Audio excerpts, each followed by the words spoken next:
miss your seat.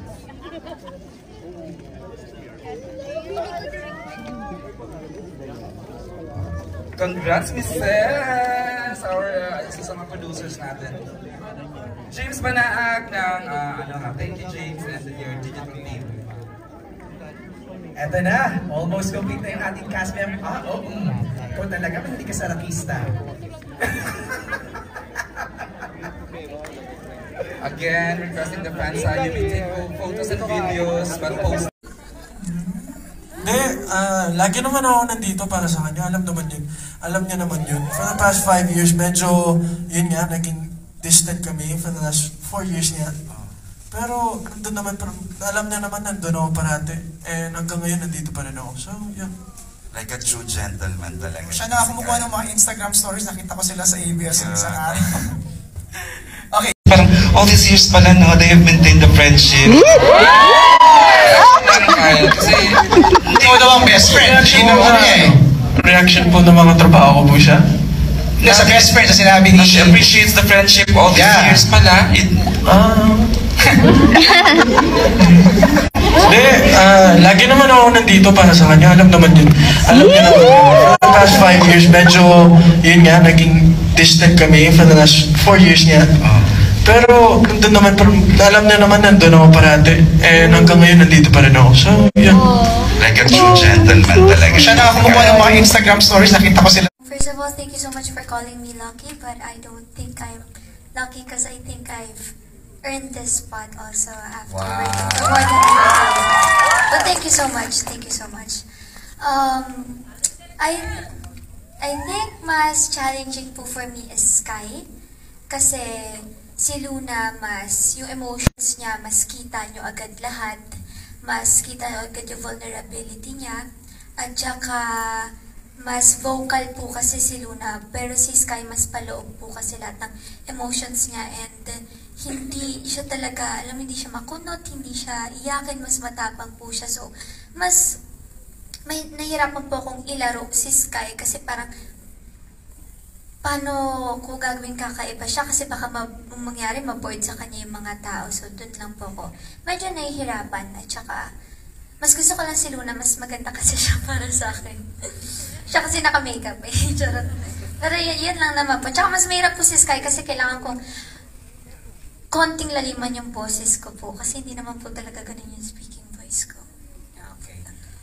Congrats. Sa pag-portray kay Tanya, at alam ko, sobrang layo talaga. Physically, ni Tanya kay Miss A, pero grabe, sobrang patient ni Miss A sa mga tattoo niya, ganyan. Tapos sobrang galing niya to the point na minsan natitrigger na po ako sa ibang eksena namin kasi parang, parang talagang, alam mo yun, kuhang-kuha niya yung mga mommies na ganyan po. So parang, minsan natatakot ako, nadadala na ako, parang minsan masyado ng totoo. Ganun po kagaling si Miss Angela. Wow. Pero grabe yung excited and scared. Wala kang na-feel. Ako yung intimidated sa kanya. Wow, why? Sobra. I guess, kasi napanood ko na yung mga materials niya. Noon pa, bata pa lang siya, napapanood ko when tatay niya si Zanjo, and then yung MMK niya. I've seen her works and I know how good she is. So, natatakot lang ako kasi hindi ko alam kung swak kami ng proseso. But, so I was kind of excited and also scared working with her. Kasi I was hoping sana umpisa pa lang mag-gel kami agad. And thankfully, I was so relieved kasi ang sarap niya ka-eksena. There was... tayo, Miss A. There was... Naku, wag kang ganyan. Peace. Ano yun? Kasi si Angel naman talaga maraming may girl crush sa kanya. Di ba pag tinatanong, laging ikaw yung isa sa mga mention. Pero yun nga, ibang tutulong sa'yo, kundi sarili mo lang. Andiyan ang barkada, pwedeng sabihan. Andiyan ang pamilya. Pero di ba sinasabihan kita, iiyak lang sa Diyos kung ano yung mga pasakit na nararamdaman sa'yo. Ang bashers huwag maintindihan. Sabi ko nga sa'yo, di ba? Basher lang yan. Maganda, pangit ang gagawin mo, nandyan sila. Mananatili silang bashers. Okay? Wala silang kwenta sa buhay natin. At ang sinasabi ko sa'yo, yung sinasabi ko nga sa batang to, dati po, sasabihin ko sa inyo, sinasabi niya talaga sa sarili niya na, tita, hindi po ako maganda. Hindi po ako maganda. Sinasabi ko sa kanya, nakita kita bata, ang ganda-ganda mo. So yun yung sinasabi ko sa kanya. Tapos, yung kumpiyansa niya sa sarili niya, kulang na kulang noon. Kaya sabi ko, Blight, maganda ka, magaling ka, matalino ka, laban.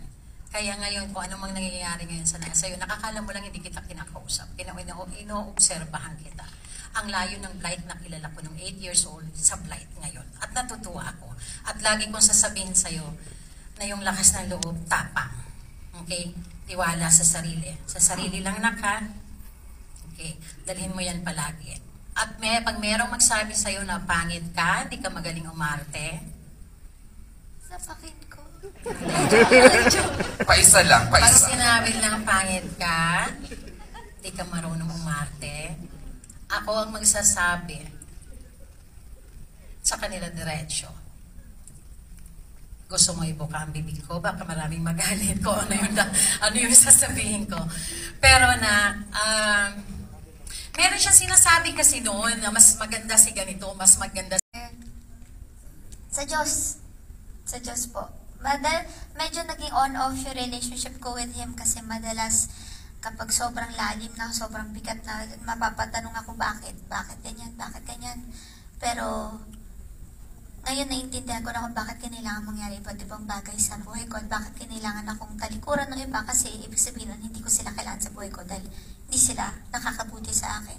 So ngayon, si Lord po talaga. Ngayon na-build ko na talaga na magaling siya. Siya alam niya lahat. Alam niya kung ano yung kakabuti para sa akin. At tiwala na lang kay Lord. Iyak lang ako. Lord, ba't naman? Playtime ka naman, Lord. Kanya. Pero, love ko siya. Si Lord po una. Iniiyak ko. Iiyak ko lahat sa kanya. Tas, okay, ito gusto mo. Okay. Alright, thank you, Janice. Time it's a cautionary tale for the parents and for the family.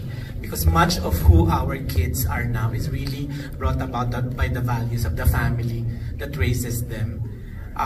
So, yun po ang gusto namin sabihin for this it's we need your support because this is not your ordinary primetime teleserye. We're trying something different. We're trying to level up some more. We're trying to talk to the YAs, and it's a very important market globally and regionally, the young adult market. Ito, back in acting, Juan Carlos! Grabe.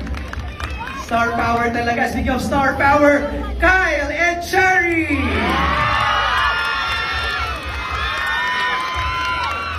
And our lead star, the very beautiful Andrea Brillante!